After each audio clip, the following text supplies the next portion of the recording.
Жалал Абад шаарында 300ге жакын мектеп мугалимдеринин катышуусундагы спартакиада өтүүдө. Шаардагы номер 5 Бекмамат Осмонов атындагы мектеп гимназиясында каладагы 19 мектептин 300ге жакын окутуучулары мелдештерде спорттун 5 түрү боюнча күч сынашууда. Уюштуруунун максаты мугалимдердин окуучуларга сабак берүү менен гана чектелип калбай, спортту сүйүү менен сергек жашоого үндөө болуп саналат. Мындан тышкары иш-чаранын алкагында өз ара байланыштарын жандантып, ынтымагын бекемдөө. Аны шаардык билим берүү бөлүмү жана илим кызматкерлеринин профсоюзунун шаардык комитети уюштурган. Спорттук оюндардын жеңүүчүлөрүнө бир катар сыйлыктар каралган.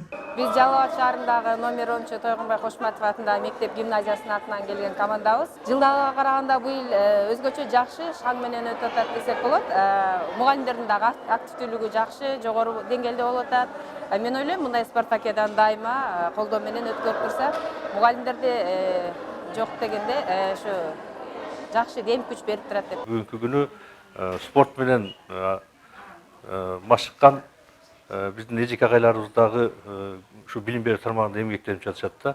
Анан эң негизгиси бул жерде дагы бул спорт ден соолуктун булагы, спорт бул тынчтыктын, достуктун символу дегендей, бул жерде дагы көптөгөн пикир алмашуулар, бири-бири менен болгон кызыктуу суроолор жана ошондой эле эң негизги максат бул ынтымактыкты бекемдөө деп эсептейбиз.